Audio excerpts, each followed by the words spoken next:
Live from Jacksonville, Florida, the Four Verticals podcast is about to start now.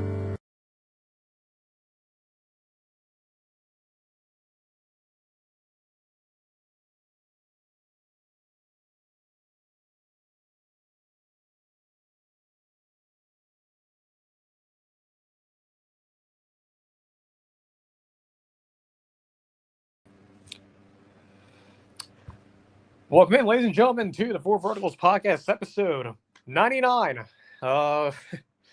This Thursday will be 100 episodes. We'll be celebrating 100 episodes. I still can't believe it. So, the 100 episode special will be Thursday. Of course, this is episode 99, so we're about a show away from that. So I can't believe we're getting that close now. Again, this is the pre-show. We'll get started here in a couple of minutes. Let folks sort of come in, if you will, hop on the stream, put the link out on Twitter. So make sure to join us on the YouTube side of things. Of course, we are high top yet again, another steamy Jacksonville, Florida. Starting the show a little bit earlier today, and I think we'll be doing this at least momentarily because of, I do live in the state of Florida, and around this time of the year, we typically get afternoon thunderstorms. And in lieu of you guys, hearing thunder or stuff in the background, it's probably easier to make sure to have the show started early enough where we don't have to, scramble, and then during the show you hear like rumbling thunder in the background and things like that. So in lieu of that, we are starting the show. I think the next couple of shows will probably do this. Have it start a little bit earlier than usual, but of course, we are live right now on YouTube. We'll be recording on Spotify here in just a moment. I'm going to sort of do this from the YouTube side, the Spotify version of it, the sort of audio only, if you will, not the video part. That starts when we start that. So that'll be a little bit shorter than this. So if you're on the replay on this, move the slider over just a little bit. About 3:30 into the actual broadcast, and just move it a little bit past this. But it shouldn't be too much longer. We'll get started here.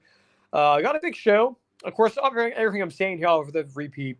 We mostly have the Spotify folks join us, but that's okay. We have loaded show today. Got some breaking news as well. College Bowl 26 finally getting some news and photos in to come last week. Towards the end of the week, it didn't. It's happening this week. Trailer Thursday. A lot of things to discuss about that. Head coaches under pressure. A little segment, if you will. Segment series and within the show. That is wrapping up today with the Big Ten. Team record projection, that is still trucking along. LSU's up next. Of course, we have our Marvel news. A lot of Marvel stuff really happened over the past 24 to 36, 72 hours. So there's that to discuss. And got a little bit of Q&A in there as well. So again, loaded show today. We'll get started here in just a moment. We'll have the Spotify folks join us, and then we will officially get started here. So again, strap yourselves in. If you are just hopping in, welcome in to the show. We'll get started here in about 1 minute, less than 1 minute. Make sure everything's ready here. Got the sounds working good, it looks like. Microphone's ready to go, as per usual. And it looks like any moment now I'll be getting started. Some water.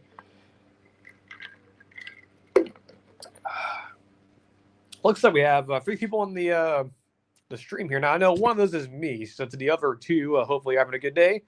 And it is now 1:15 Eastern Time, 12:15 Central, so we're about to get started here in 3, 2, 1. Ladies and gentlemen, welcome in to the Four Verticals podcast, episode 99. Yes, next show will be episode 100. So if you have yet to subscribe yet to the podcast feed or YouTube, make sure you do so. That's going to be a big show. I think I have a lot of things planned for that. Or I think I'll have some stuff planned for that. But regardless, we'll have things ready for that. But loaded show for you guys today. Big Ten head coaches under pressure. College Bowl, EA Sports College Bowl 26 news is coming out. Starting to trickle out. Team record projections. LSU is on deck. Marvel news. Got a little bit of Q&A mix in there as well. If you guys are new here, make sure you subscribe. That's one thing I want you guys to do. If you're new here, if you're not a new viewer, make sure you subscribe. If you haven't subscribed yet, make sure you do so on Twitter. Well, follow me on Twitter. Subscribe to me on the podcast feed and on YouTube. And make sure you like the videos and leave us a 5-star review on Spotify. It helps us sort of get up there. Of course, we're not the oldest show on the internet. We're showing them the newest ones, but we are getting close to 100 episodes, which means in the old ways of TV, that'll mean we'll be eligible for syndication. So that's going to happen Thursday. So again, make sure you tune in. We'll probably go even earlier, I think, because the College Football 26 trailer is coming out at 10 a.m. We'll probably do the show right after or just as that is dropping. So just keep an eye on that. May even react to it on stream.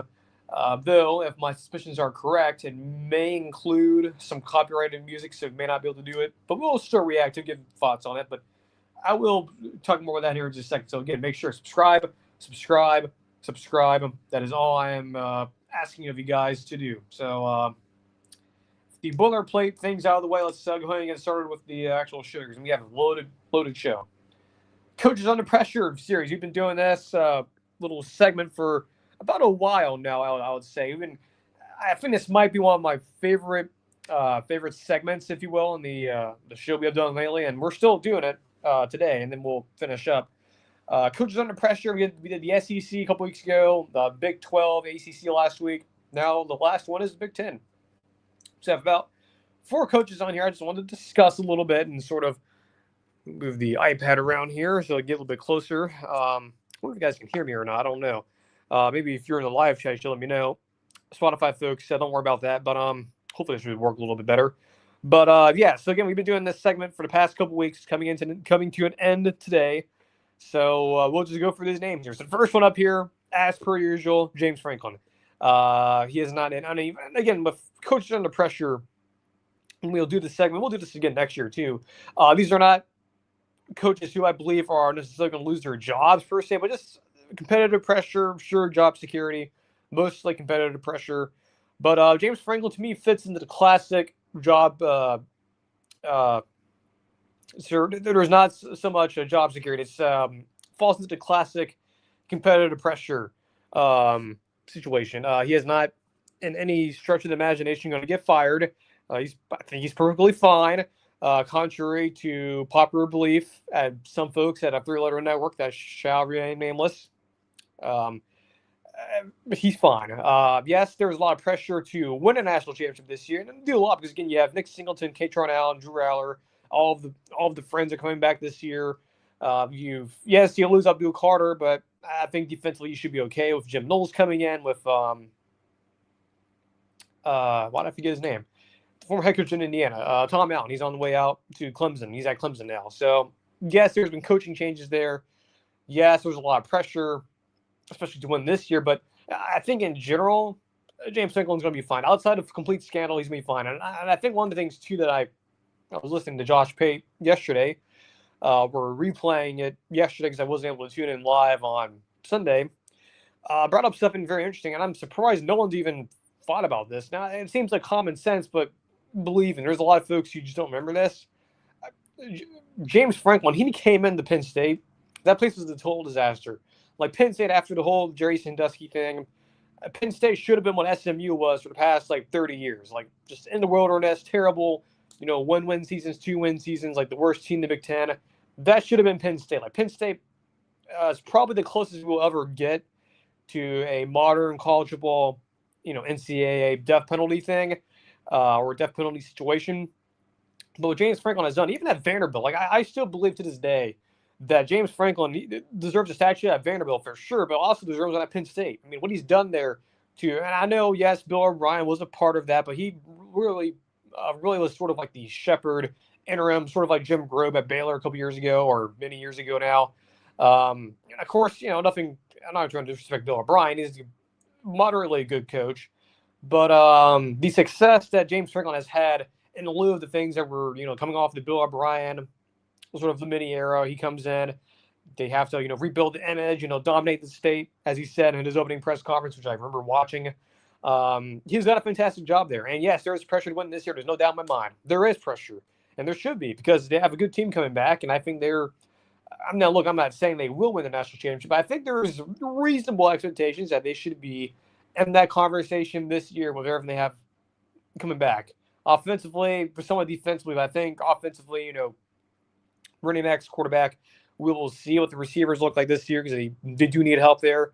But yeah, James Franklin to me has done that classic non-job security, just competitive pressure. That's all it is. And I think there is a lot of excitement and also urgency to win there this year. Not that anything's going to happen to him. It's just I think there is just a lot of excitement and a lot of hope that Penn State can at least make it to the national championship. I think that would be, well, it wouldn't be good. I'm sure if you're a Penn State fan living in, I don't know, Hershey, Pennsylvania, or Pottsville, Reading, Jim Thorpe, I'm sure you wouldn't like it, and I'm sure you'd be upset by it, but I don't think you would be, sitting in your home there in those places being like, oh, yeah, James Franklin should be fired, administration should go and talk to him.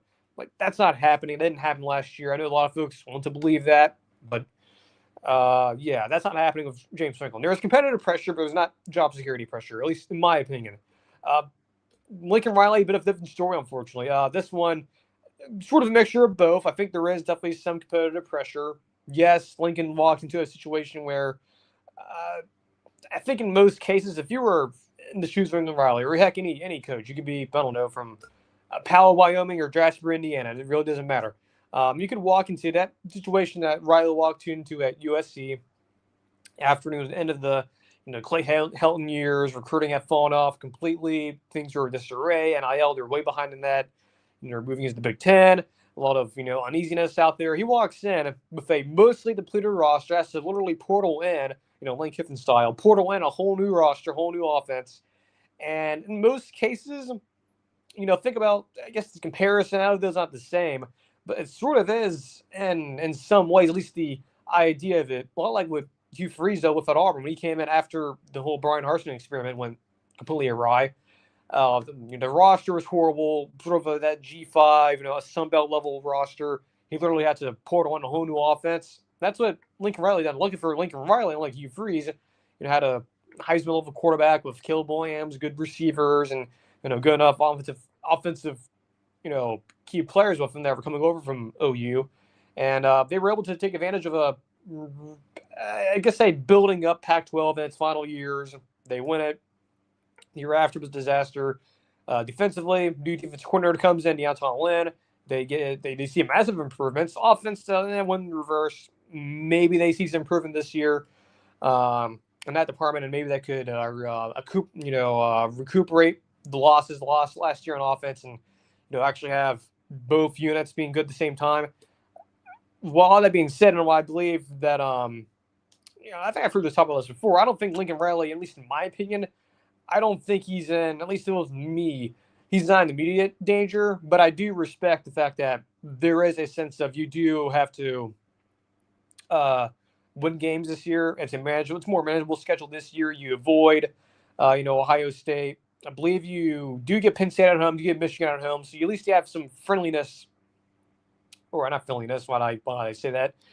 At least you're getting them at the friendly confines of the Coliseum. That's what I was trying to say. And I mean, do get Michigan, I believe, earlier in the year. And we really just did their record projection weeks ago, so I should remember this. But yeah, I picked them to go 9-3, which is not that crazy to think because I think they have a very friendly schedule.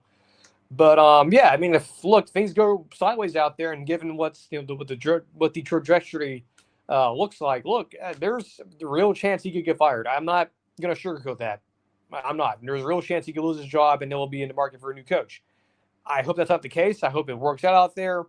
After hearing, Josh Pitt going out there talking to, Lincoln, the GM that just came over from Notre Dame, there's some hope out there. A lot of enthusiasm, a lot of excitement, and things like that. So Lincoln, again, it's different than the James Franklin thing because there is that essence of the hot seat stuff, but it's not. It's more of a mixture of both, right? It's job security and competitive pressure that's mounting out there. A little bit interesting with Sharon Moore too, because I think with Sharon Moore, and I said this last year, and he's the other name on here, the third name. He to me last year, and this is my fear with him, that he sort of to me felt like another Zach Arnett-esque hire. If you don't know what I'm talking about, Arnett was the coach a couple years ago at Mississippi State after Leach passed away. Interim for the bowl game, because interim tag removed because State, with Leach, the guy literally passed away. I don't think Mississippi State was really interested in doing a head coaching search, so they just went, go the cheaper option. But then things started to happen. Arnett says, "Oh, we're gonna, change the offense and get rid of this air raid crap and bring in, bully ball stuff." And everyone, who was associated with air raid stuff, and they publicly said this is out there too. They were like, "Dude, you know what you're talking about. The roster is not ready for that type of transition," and they were correct. Offense is garbage. Defense was bad as well, and he gets canned after 1 year, which I think was correct to make. That to me was my fear of Sharon Moore, because my fear of Sharon Moore was he was going to be, a Zach Arnett type hire, a 1 year hire. Potentially he gets out and they bring in someone more, I guess not respected, but just someone who has more of a resume. Well, they sort of righted this ship. It looked scary at the beginning, losing blown out by Texas and losing to Indiana and Illinois. Give them credit where credit's due. They righted the ship. They got things corrected. Bring in Bryce Underwood, change over the offense. Of course, beat Ohio State for the 10th year in a row, feels like. So things seem stable, but it's not, it's sort of the classic kind of okay, but not really okay about it. I think it would be nice to win this year. Yes, it is a true freshman quarterback, and yes, your first big road game is against Brent Venables and his defense and Norman. But I think with Sherman Moore, again, have I kind of moved on from the calling him, another Zach Arnett type hire? Yeah, I kind of have. I think he's a little bit better than that, but I still have concerns. There's definitely concerns here, right? There's, what is this, the Chip Lindsey offense look like? Is it still going to be sort of that, Michigan Harbaugh-esque, just run the football?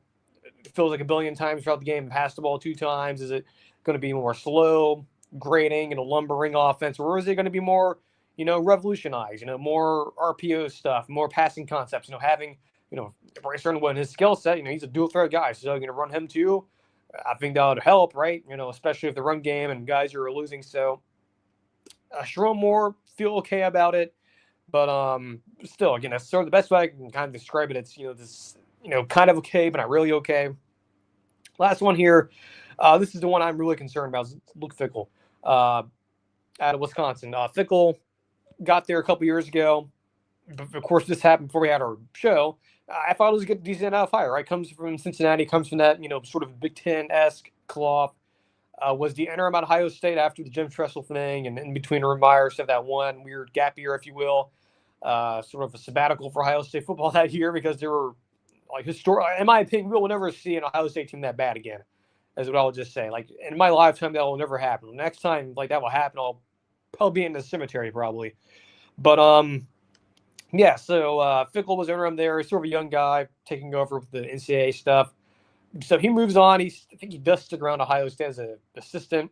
Moves on to Cincinnati, turns that program around, and he goes to Wisconsin. And I think a lot of people, including me, were pretty excited about this, right? I thought it was a good enough hire, right? He's used, or not used, but familiar with the territory in terms of recruiting and understanding where all the talent is, but it just hasn't gone well there. They've had a losing season after losing season. It feels like. I know they went 7-6 first year. Last year was the first losing season in a long time.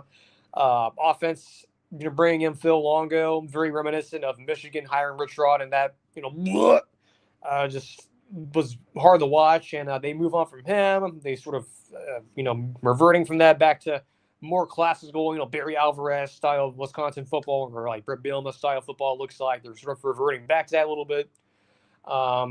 They haven't gotten quarterback right yet there. I know they had Mordecai, and it was actually okay, but then Van Dyke comes over there last year, and he gets hurt, so there's not a big sample size. But even when he was in, I was just like, it looks a little bit shaky. So, unfortunately, I really am worried about Luke Fickell at Wisconsin. This, to me, just seems like, no one's happy up there. It's, it seems like everyone's stressed out.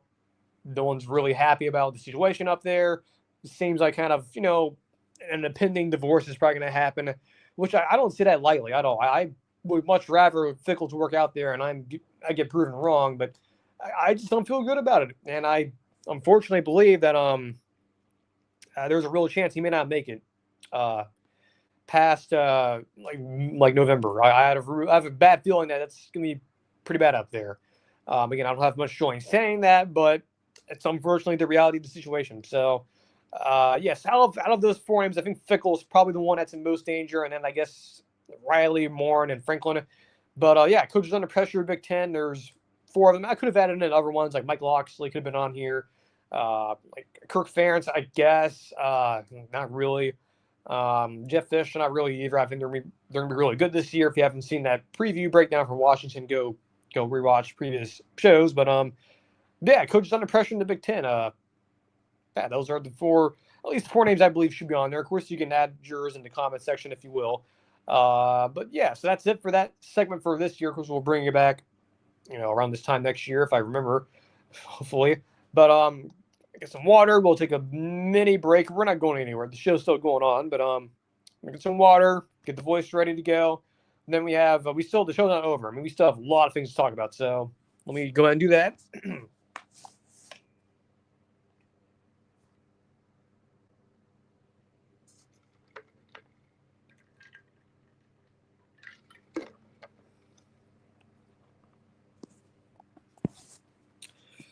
Okay, I think we are ready to go here. Checking something real quick, make sure everything's working here for the microphones. I know a couple of shows ago it went out and we didn't have a Spotify version for one show, so there's that. Yeah, so EA Sports Culture Bowl 26. So last week on the ironically, I think it was the Tuesday show or the Thursday show on the two. I think it was Tuesday. One of you asked me, or at least anonymously asked me, hey, when are we going to get? Whoops, almost dropped the iPad there.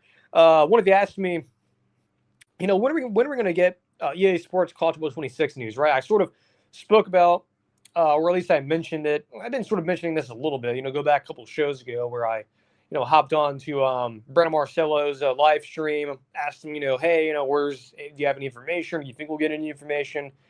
He sort of explained why, because EA apparently was not happy with the information that was being leaked out last year. So now it's been more, hush hush, don't answer any emails or anything. So it's been completely dead. Like besides the cover shoot leak, which we knew was happening back like in February, I believe, before the Super Bowl. It's been like dead quiet. Like it's been really quiet. Got something in the draft, a bit of a mini teaser, some little dripping of information. After that, for the past couple of weeks, nothing. And the last week, one of you asked me, hey, since it's May, and they did say that they would reveal more stuff. Will we get something? And I thought we would probably get something before the Memorial Day weekend, right? And it felt like it made sense. Put out something on Friday or at Thursday and have it sort of, leading into the long weekend. You have long time to think about it, talk about it amongst your friends and whatnot. They didn't, which makes sense, right? I think looking back at it, yeah, you probably don't want to steal the thunder of the NBA conference finals going on and the holiday going on and stuff like that.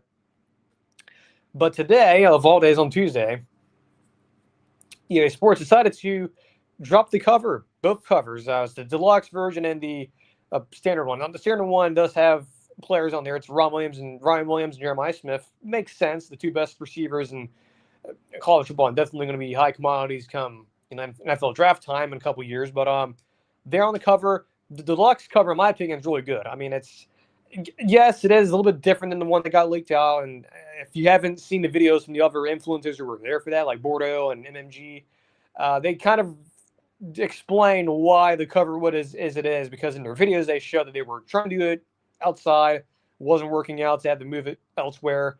If you couldn't tell from those videos after watching them, it was a very chaotic day. By the way, great. I think the Bordeaux video is really good. He sits down with like James Franklin and Lane Kiffin and a bunch of other different players and some legends as well. So you haven't seen that video from him, Bordeaux, somewhat from the program. I would recommend you do so. That was a very good video he put out. Of course, a lot of that, that was filmed months ago, and because of NDAs and legal stuff, they couldn't reveal it until today when EA gave them permission to. And I also imagine that these guys probably have more information that we're letting on, so just be aware of that they probably know more than we do, which is they can't talk about it because of legal stuff. So yeah, I think the covers look good. The deluxe cover, like I was saying, all the coaches are on there and the mascots, the Clemson Tiger, Harry the Bulldog, Puddles the Duck, all of the friends that from the mascots, which could be referencing mascot mode or the play now with the mascots. Maybe hinting at that. Of course, the coaches being in the game, we knew that. Going back to what the survey that got leaked out from Tubby Light on Instagram. So we've done that for a little bit. Of course, High School World of Glory, that was revealed during the draft teaser with Madden. But there's a lot of other stuff we don't know, right? We don't know, what's, is there any major changes with the graphics? And of course now, which this makes sense, why they've probably moved the, or at least them putting out information this week instead of before, is because, well, now we know is, or at least I think we know now, is that the playoff format was changing, and that will be reflected in the game. I'm sure they'll discuss that on their. I'm assuming they'll still do a blog post about it on their website, kind of going over all the more general information that the trailer won't reveal. So I would imagine they'll explain the new playoff seeding they'll be incorporated, which is, again, I think that's why they've. I do believe they were originally going to put this out earlier, but because of the whole playoff format changing, or at least for this year's changing, with the seeding stuff, they probably were waiting to get confirmation on that. But yeah, it'll be interesting to see what new things will be in there. And of course, the animation's not going to change that much. The CGI will look the same. Be interesting to see what the coaching character models look like. Hopefully they are accurate. I'd imagine they probably did the sort of Madden style face scan, because it's it makes sense right now. One thing I will say, and we won't linger on this too much longer because the trailer's not out yet. It'll be out on Thursday, and that's when we can really talk about it more ad nauseum, if you will. But been interesting to see who isn't coaches who are not in the game, because one coach in particular, one Bill Belichick, famously was never in any of the Madden games. It was always just the generic. Now people, some folks on the internet would go on Madden and create a new coach and call him Bill Belichick, and it's and that game you could get away with that. EA wouldn't flag or anything, because it is a because of the player unions and the coaches union, it's a little bit different legally than it is in college. But I do wonder with Bill Belichick being in this game now, since it is, he is in college now, and he has his girlfriend who everyone seems to love talking about now these days. Is Bill more relaxed now? Would he be more willing to, be in the video game? I don't know. But yeah, that's been interesting to see which coaches aren't in there. If I had to guess, Belichick's probably not in the game, or probably just a generic coach in there probably, but we'll see. Another thing too will be, the coordinators. Will the coordinators be in the game? And that's another thing too. I wonder if EA may or may not be doing that. If I had to imagine, probably not. I think it would still be just your main head coaches and the G5 coaches, and that's it. So I'm not expecting every single coach in the game, coaching staff member, to be in the game. Just the head coaches and assistant coaches like OC, DC, probably not. I would imagine they're probably not be able to put them in. Maybe in future games, but probably not in this game. But yeah, College Football 26 cover got revealed again. Looks cool. I think it's not that last year's covers were bad, but I do think that the design choices and certainly the budget was definitely a lot bigger for this one. And definitely they look better. But again, the ones last year, I guess the nostalgia for those, if you're looking back at this 10 years ago, it's definitely going to hit a little bit differently than these. But I think these are a lot better, I guess, made covers, if you will. They're a lot more cleaner, I guess. It's not just, like the back rows and just like a generic stadium. They actually put some effort into it, so that's good. So always nice to see that. But at EA Sports College Football 26, finally getting some news, and hopefully that trailer on Thursday is going to be great. If my suspicions are correct, as I fix my microphone here, it'll be interesting to see what the music is.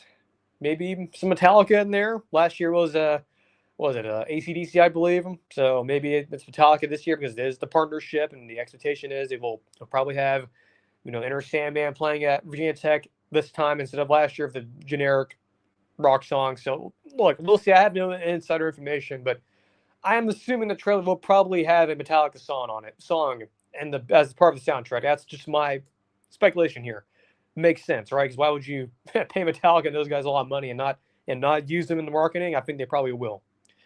LSU team record projection. Of course, is the not new series. We did this last year, albeit it was a lot more rushed because we started the show almost a year ago today. But yeah, so LSU record projection, of course, the series. We brought this back a couple weeks ago. We've been sort of going through slowly a lot of these schools. LSU's up next year. Last year was what it was. I guess you can make the argument, yes, they wasted Garrett Nussmeier, losing a lot of games down the stretch, like the Florida game. Getting blown up by Bama at home. Pretty jarring to see that. I think this year feels a little bit different, right? You bring back Nussmeier. You have, Blake Baker and Kevin Peoples and all the, the new brain trust, I guess, still on defense with a year under their belt. And that's all great, right? You have those things set in place. But I think the one thing that was sort of not Brian Kelly's frailty last year, but certainly a something that a lot of folks were worried about last year's team going into it was the fact that they were not using the portal properly, or at least not using it to the extent LSU should be using it, right? Like getting certain players and certain position groups that they were not either recruiting well in high school or missed on. Those were certain things people were kind of confused by, like why LSU wasn't, doing more in the portal to get better pieces around, guys like Aaron Nussmeier and that defense last year. Complete opposite this year. They had a top 10 portal class, if I recall correctly. Added a lot of new additions, finally using some of that NIL money that LSU should have and should have always been using, but now they finally are. But whatever. So again, you have Nussmeier coming back. Aaron Anderson's come back. I believe that is correct. I know a lot of other receivers have moved on, either through portal or for other means. Their win total this year, by the way, from FanDuel is 8.5, so it's very high up there. I think this is the highest we've had so far. Their schedule, I guess we break that down. Well, in a second, actually, I guess we can check the roster. Yeah, Nussmeier's back. Barian Brown to the transfer. Speaking of transfers, he's back. Yeah, Aaron Anderson's back. Nick Anderson, not related, I believe. So their receivers are going to be good again this year. I have no doubt they'll be good. Like Barian Brown, I totally forgot. He transferred from Kentucky, yeah. Of course, Patrick Payton is there as well. Hild Perkins is still there somehow, even though I don't necessarily believe he is the best player on that team. At least wasn't being used properly, but we'll see how he looks like this year. Because remember, a couple years ago, he literally took over that game against Arkansas. So, yeah, I'm very interested to see what they will look like this year. Again, I think offensively, I have very little doubt that it'll be good at the receiver position. Quarterback, they should be fine. I guess injury stuff is a little bit different. Defense, I do think they got better. Again, all those transfers they brought in, I do believe they should be much improved again on defense, even though last year they did slowly improve. But their schedule does not start off easily. Of course, Brian Kelly, well, just LSU in general, has not won a opening season game since 2019. So yeah, they have not won a game, an opening season game this decade, like 2020 season. They lost to Mississippi State. UCLA the year after that, and then it just Florida State, and then last year, and things like so on and so forth. This is getting easier. They play Clemson week 1. Look, happy they're doing it. Happy they're not putting it at some stupid, lifeless NFL venue. At least in terms of college terms. So it is on a college campus, but it's at Clemson, and Clemson really good this year. Hint, hint, wink, wink. Maybe they might be the team you do talk about on Thursday, but so you get them, you get your G5. It's Louisiana Tech this year, so in-state.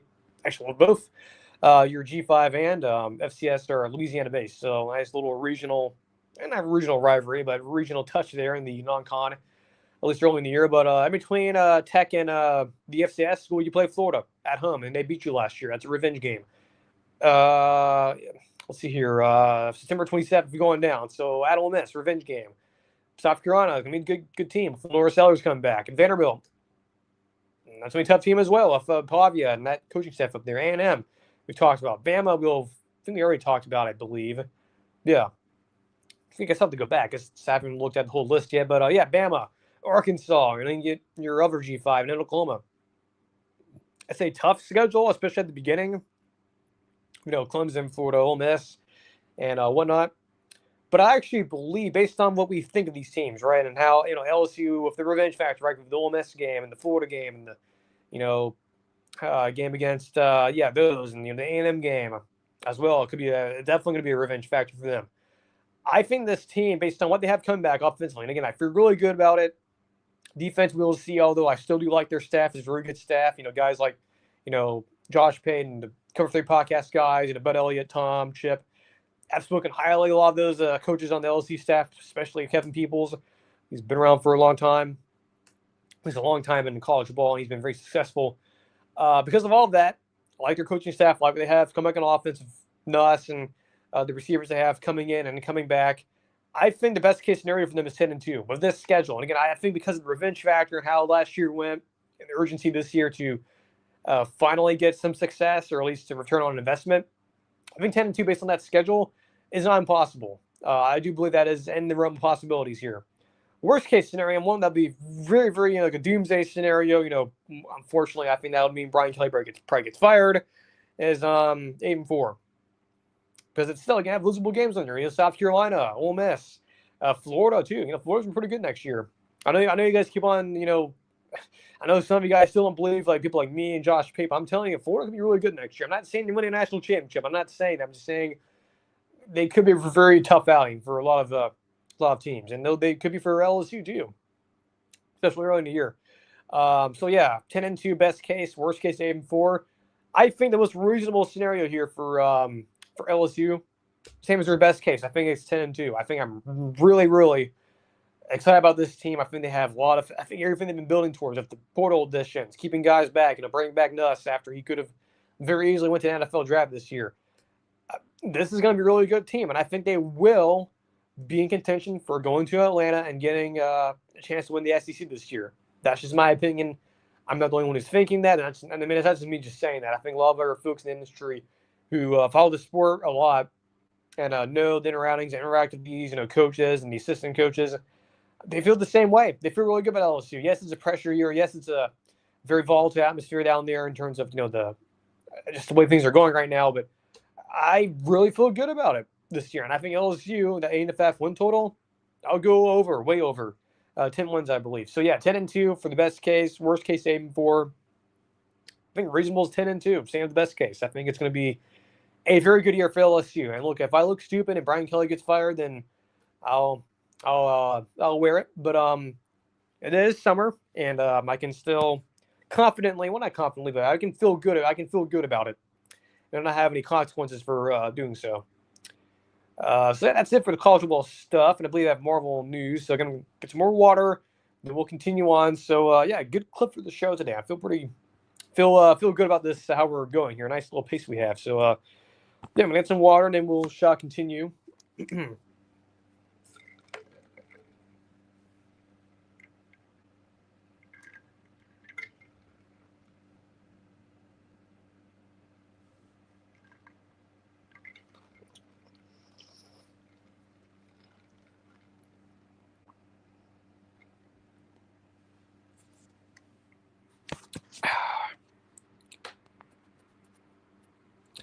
Okay, yeah, water has been drank, and at the moment here, I guess as we were live, again, make sure you subscribe, YouTube channel, Spotify, follow me on Twitter, the usual stuff.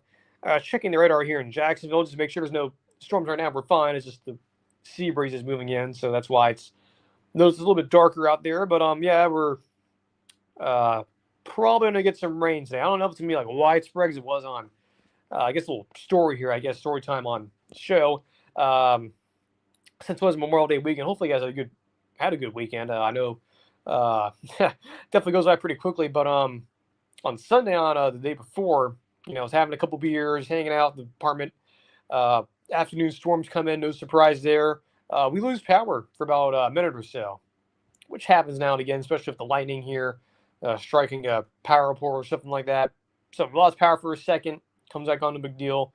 But just that Sunday afternoon was just kind of crummy, if you will. But watching the NBA finals, the conference championship games, or series, I guess, if you will, games, wherever you call them. I don't watch the NBA religiously, but around this time of year I do.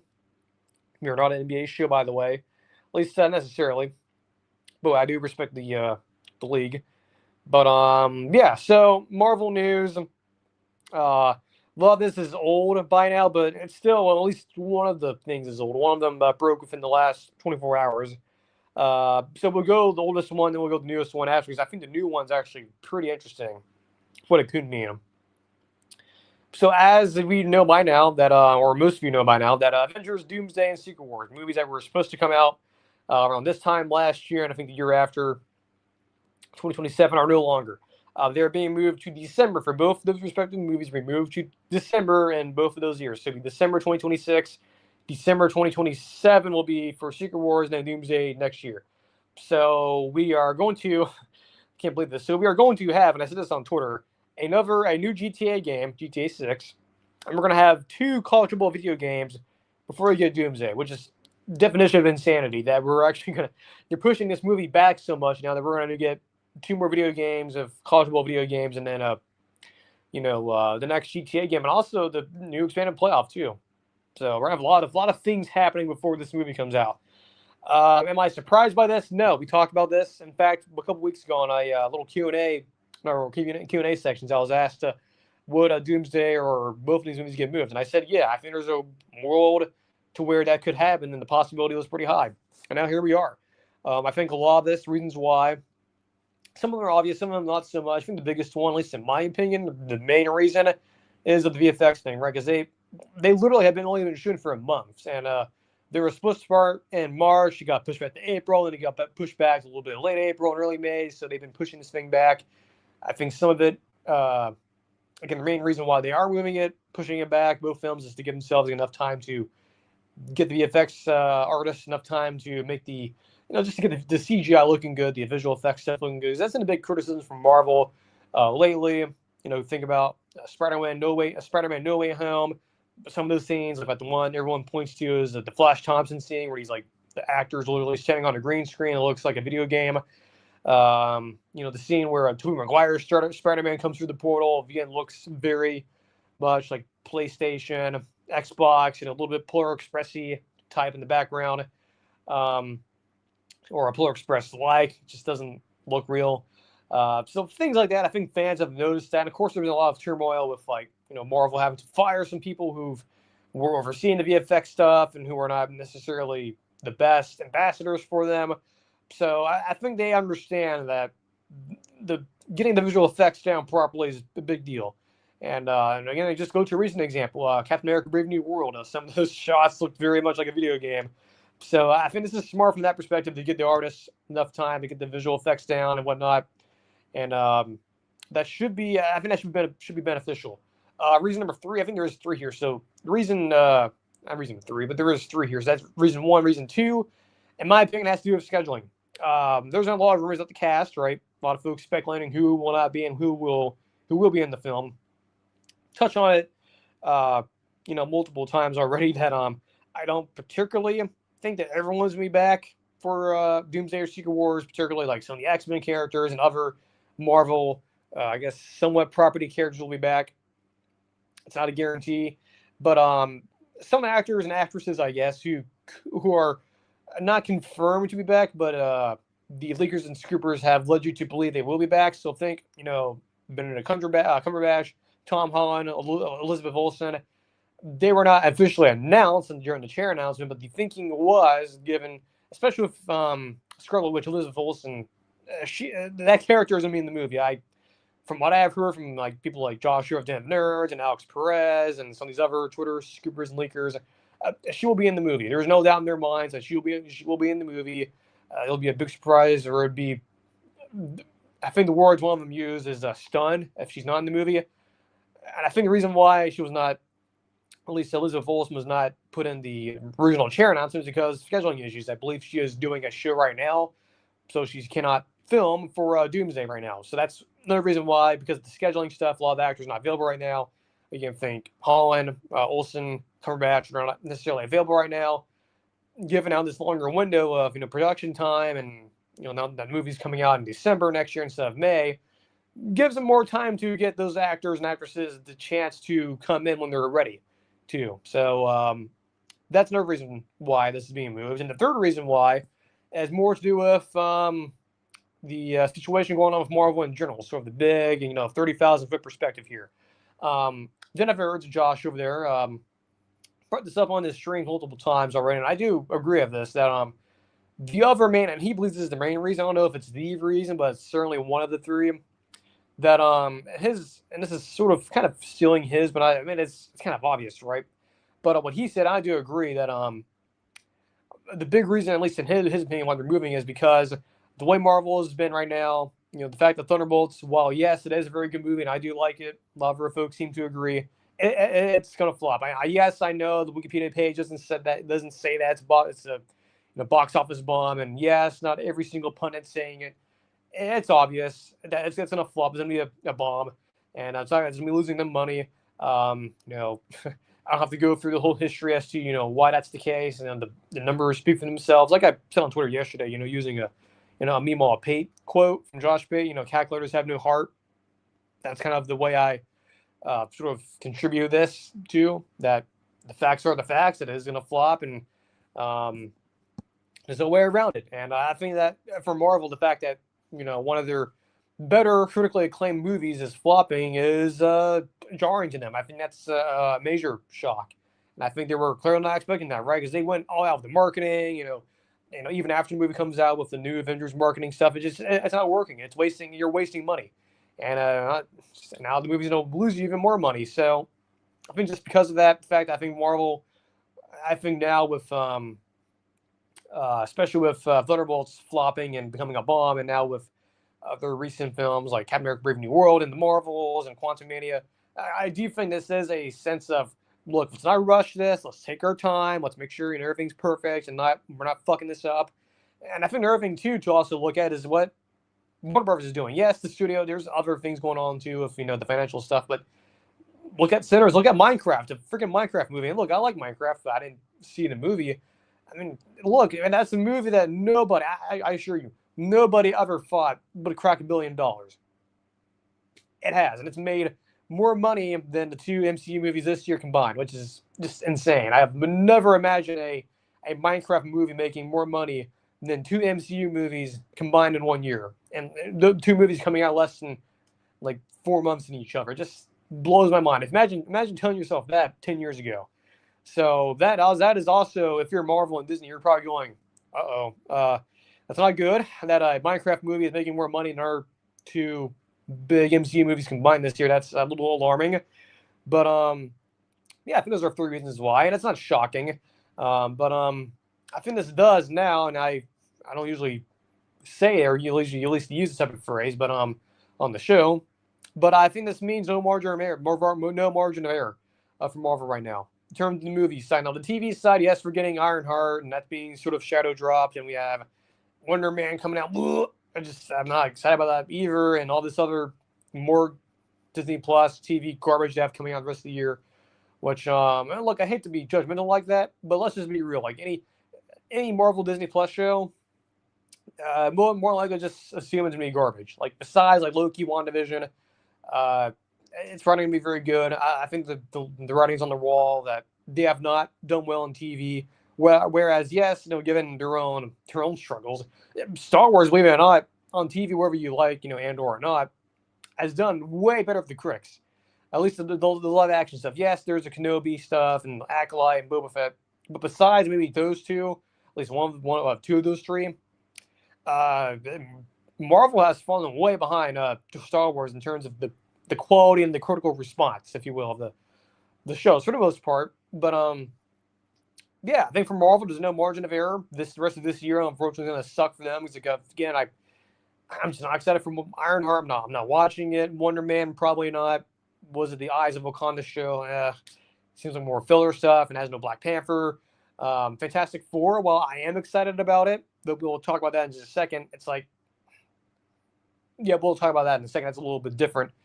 But just besides Fantastic Four, at least from a fan and critical perspective, I will guarantee you that the other stuff besides Fantastic Four is probably again going to be poorly received. I just don't believe it's going to be very good, given their history. So, the movie's being delayed. No surprise. The reasons why, probably shouldn't surprise you, but I think it will. At least some of them, or at least maybe the last one might. But so those movies being delayed, I'm not really surprised by that. But I do, though, still believe, and I firmly believe this, that we will get more casting announcements probably during Comic-Con in a few months. So, while yes, the movies are being delayed, I do believe, we may not get a whole lot at Comic-Con this year like I thought we were going to initially when the films are still coming out in May, at least May next year. There still would be some stuff there. I'd imagine that they will bring some material and at least announce some things, at least regarding the film, and maybe show off like a sizzle reel and maybe some behind the scenes stuff. We'll see. Now, the other big news that came out within the last 24 hours is about Spider-Man Brand New Day, right? Daniel Destin Crichton from Shang-Chi coming in. A lot of rumors and speculation about what the movie's going to be. Is it going to be multiversal? Is it going to be Battle World stuff? Is it going to be street level with Kingpin and Daredevil? Is going to be this and that. Well, now coming from a Nexus Point, They've a pretty good track record of getting stuff. They're not like a big Hollywood trade, but they're pretty good on what they do. Those folks over there do a pretty good job. They put out a banger yesterday, sort of dropping a bomb, if you will, saying that Mark Ruffalo's Hulk will be in the movie. Now, they said Bruce Banner, but I think the thinking is now from some of the leakers and scoopers on Twitter, after hearing from their sources, they're now saying, no, it's not just, Bruce Banner's going to be the Hulk too, which makes sense, right? Like, duh. This was shocking. Now, I will give credit where credit is due here. Nexus Point News was not the first individual, or at least the first entity or individual to break this news. John Rocco over on his channel, he mentioned this back, I think, a couple months ago. Back when, I believe it was when Brave New World was coming out. Him and Jeff Snyder, when they do their weekly show. He brought this up, and I do remember watching. I just don't know what episode it was. I have to go, maybe someone on Twitter will go find it.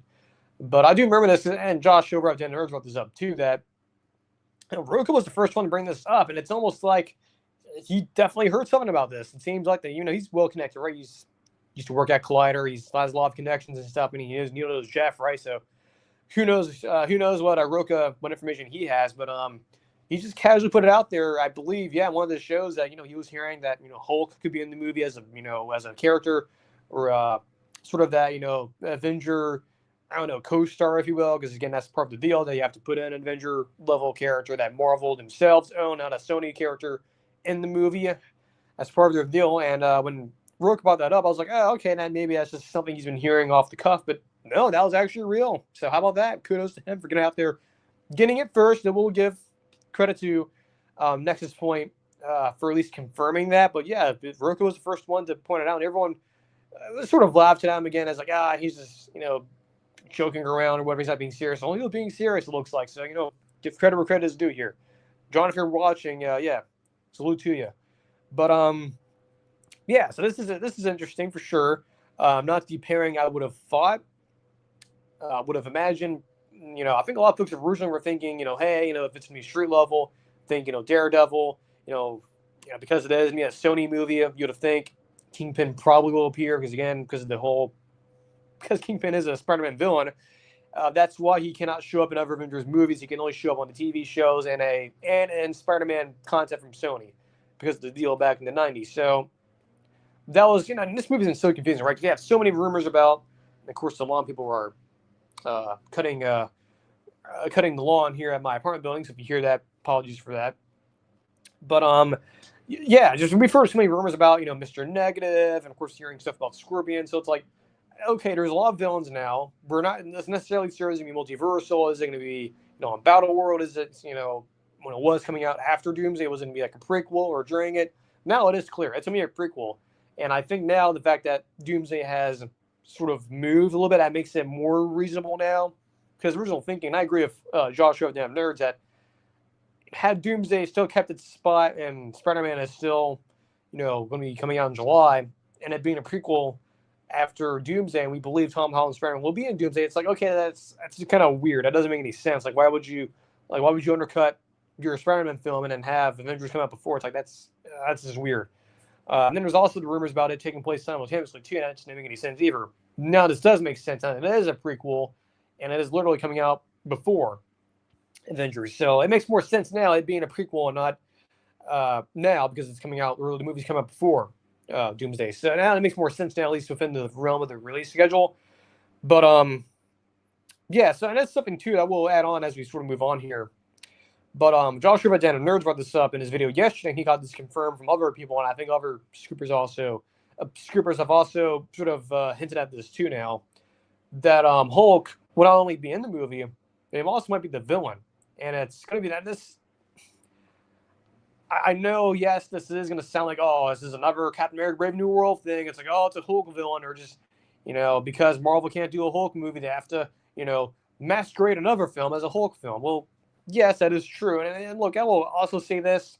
Well, I understand that, a lot of these scoopers like Alex Perez and these, people like him, and it's not disrespecting them, it's just that, when they keep on saying World War Hulk, that movie is coming, like, I don't know, like, how that can happen. And I think what's happened here is that, I believe now that look, I'm not saying they're lying. It's just I don't know, like, what do they mean World War Hulk? Is that like an element in, Doomsday? Is it going to be something on Battle World? Is it going to be something else? Like what, the Marvel and Universal work something out legally? Now it's clear that I do believe it is true that Hulk, well, it is true that Hulk was in the movie, or Hulk will be in the movie. And could this actually be a World War Hulk movie and a Spider-Man movie? Like those old rumors about, World War Hulk movie being in development from people like Alex and Daniel Rickman and, Charles Murphy, those guys. And now it makes me wonder, were those rumors back then of a World War Hulk movie being developed? Was it actually this movie, but they weren't necessarily given the full context? If that's the case, that makes sense. That it was just, the classic game of telephone, right? Someone says something, it gets lost in translation, and then all of a sudden people are just like, oh, it must be a Hulk movie, right? But now it turns out it's the Hulk being in a Spider-Man movie, and apparently he's the villain. So does that mean he becomes like the Savage Hulk or whatever? And of course, not even having to mention, right, the whole Peter Parker, identity thing. It's like, how's that going to work out? But yeah, does it not? Yes, does it sound like a sort of Captain America: Brave New World situation where the Hulk is going to be the villain, sort of like Red Hulk in that film? Yes, and I also hope that's not the case.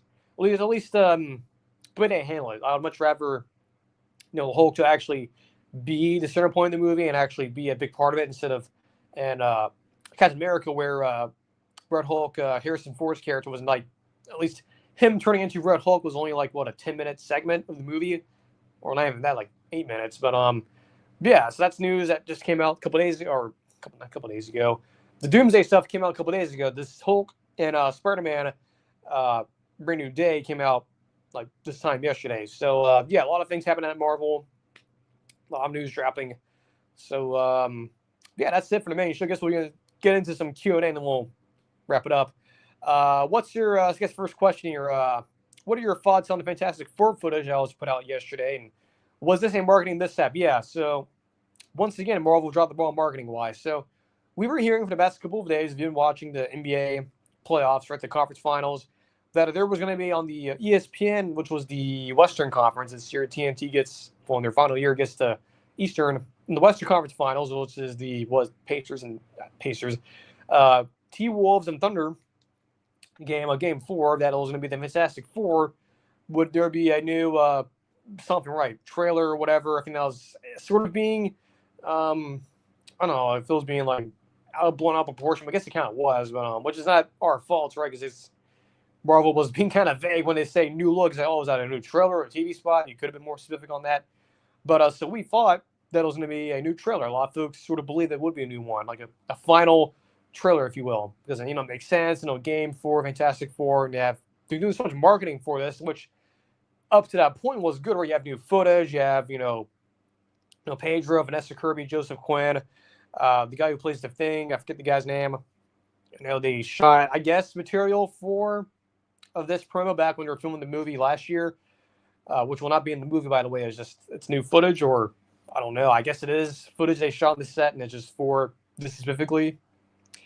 But so that stuff was kind of cool, right? Getting some new look during the TV spots and stuff. But then they start saying, hey, we're showing new footage, and everyone's getting excited and whatnot. And you have people like Joshua Damn Nerds, saying, hey, I'm going to do some videos and stuff. And everyone's getting all excited, right? And everyone's wondering, what is this going to be? What is this going to be, right? Is it going to be a new trailer? What is it going to be? It turns out that the new look is just one scene. It's Vanessa Kirby, Sue Storm looking at the Fantastic Four spaceship at night.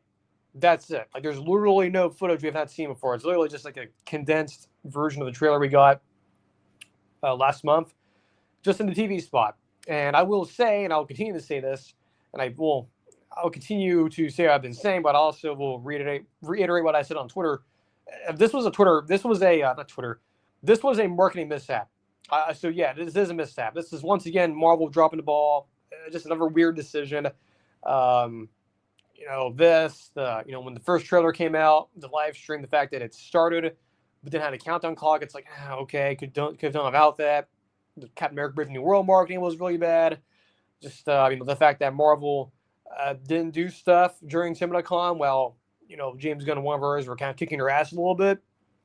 Like it's just not been a good time for Marvel in terms of marketing. And I think yesterday, with the new special look, quote unquote, was another marketing mishap, just another baffling decision. And on top of that, like I mentioned earlier with Marvel this year, how they've been really struggling with the financially and mostly critically. And besides Thunderbolts and Fantastic Four, I think a lot of folks are not going to like a lot of Marvel's content. And I guess if you go to the financial side of things, I would just say this, and I'll echo what Josh over at Jennifer said yesterday on his live stream, that I'm also starting to wonder if Marvel is concerned about Fantastic Four potentially bombing too. Because again, the fact that you put out a highly rated movie, at least from the critics, and Thunderbolts, New Avengers, and it's still losing money. And after all the marketing stuff and changing the title and revealing what the title actually is after the movie comes out and sort of reeks of desperation, I'll just say this: I am going to be very interested to see what the tracking is from Fantastic Four. Not that, again, I usually tell you guys not worry about it, and I still think that way, but just as if you're looking at it from a, manager cap, your I guess business cap, be interesting to look at those numbers, and if it's tracking a little bit lower than $1 billion, that is pretty embarrassing to say the least. And I wonder if those folks over there are getting a little bit worried, because now you have Superman coming out, and those numbers for that, I think they've been released, at least from what I've seen on Twitter. If they haven't been released yet, or if they have, they're probably looking pretty good. I've seen a lot of enthusiasm picking up for Superman, and that's coming out before Fantastic Four does, I believe, if I'm understand the release schedule correctly. So yeah, that was marketing mishap yesterday. Oh well, the footage we have gotten over the last couple of days has been good, but still, though, it's like you're saying new footage and you get everyone thinking it's a trailer, and then it doesn't happen. It's like you could have been more specific. That's all I'm saying. That's just all I'm saying. You could have been more specific. Instead, you had to not necessarily lie, but sort of, you'll see what it is. It's like, okay, that's come on, really, you could have been more upfront of that, because again, you know, if you're Marvel, that half of your marketing, or the other half of your marketing branch, is the YouTubers and the people who break down your stuff, like, Josh over the Nerds and New Rock Stars, Eric Voss, and the Screen Crush of Ryan Area. It's like I said this before, those guys are part of your marketing machine. Like, they're not technically a part, like officially, but they are unofficially a part of it. And they're the reason why people will go see your movies, because they promote it, they break it down, and they sort of explain everything. It's like, now you're screwing them up with, like, the shares announcement with Avengers, and like, it just, I don't know, just Marvel marketing this year has just been horrible. Like, there's no doubt in my mind. It's been bad. And yesterday was just example 300 of it's been so far a pretty disappointing year. And the reason why I sound more animated about this than other people is that I do have a degree in PR, so I understand what marketing looks like. I understand what, looking at analytics and going through, content analysis, and looking at, what you put out. I've been able to attend those meetings during my 2 internships I did. So I'm not totally, just pulling stuff out of my ass. I literally do have a degree in it, and I have been privileged to attend high-level meetings that are very similar to what Marvel has on a daily basis in terms of their, their social media stuff and their, content and their marketing stuff. So, yeah, from that standpoint, yeah, it's been garbage this year, and hopefully they will address it next year, because it's been pretty bad. And we'll move on, but I hate to say this, but kind of feels like some folks that haven't yet, they're probably going to lose their jobs, I think, because it's been bad. So hopefully they acknowledge that and they make some changes over there. One last little thing, then we'll move on. A little question. You don't talk a lot of Buccaneers on this time of the year. Well, I guess now this